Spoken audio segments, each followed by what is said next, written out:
there are deadlines in family law. So we're trying our best to meet these deadlines. When we don't meet these deadlines, it looks really bad on our part. So we're constantly emailing, texting, and calling. And when you are stressed out and not wanting to be bothered with your situation, it really puts us at a disadvantage. Sometimes if we get things in late, the court won't look at it, and that is really harmful to your matter. So even if you shoot us, I'll take a look at it later, or can I set up a call or something along those lines, it helps us to let us know, like, hey, I'm still focused, I need a moment, or something. We never want to miss deadlines. It's the worst thing that can happen, in a legal matter, and we really are actively trying to avoid that. When you don't communicate with us, those type of issues come up, and we get a lot of backlash from our boss lady. And we have a lot of explaining to do, and it makes us a little upset with you, so be mindful of that. We don't want to be upset with you, but we can get upset with you. Brianna, I want to talk to you a lot, because both of you and I experienced this.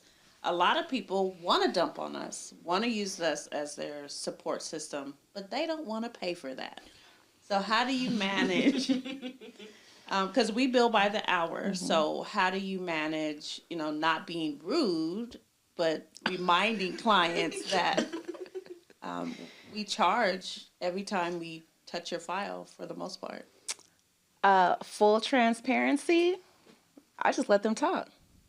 If that's what they need, and then I can also weed out what is unnecessary, and I might pick up on something that will be good.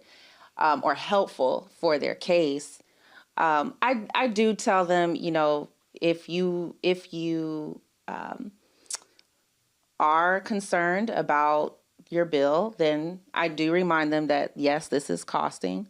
So be mindful about the calls and the emails. And if they are dumping on me, I do include, are you speaking to a therapist? Have you thought about therapy? It's a great tool to have during this time, because this is such a difficult time. You're going through a lot with your life changing. Children are going through things, if there are children.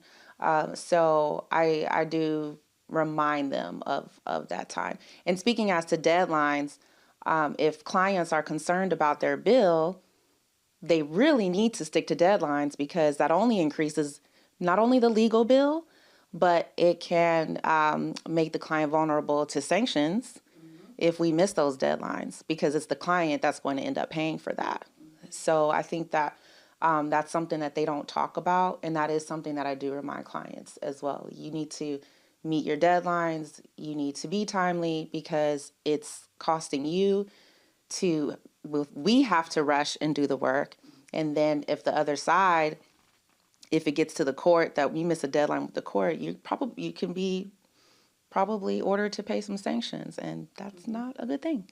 It's not a good thing, and I still have a paper calendar in addition to our Google calendars, because depending on the court, they're not going to be sympathetic about missing deadlines.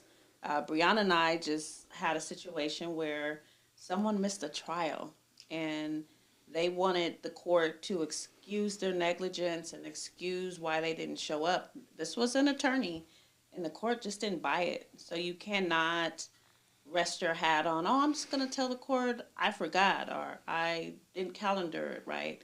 You can miss out on a lot if you don't do what you're supposed to do.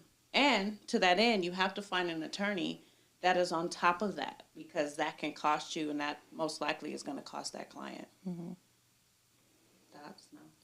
Yeah. Oh, yes.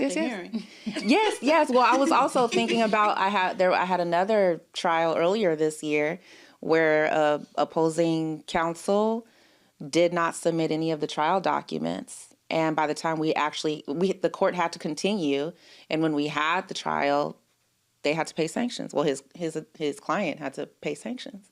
And sanction is just a punishment, basically, for not doing what you're supposed to do. So to that end, if you're not doing what you're supposed to do, then we can't do what we need to do, and then it becomes a mess. And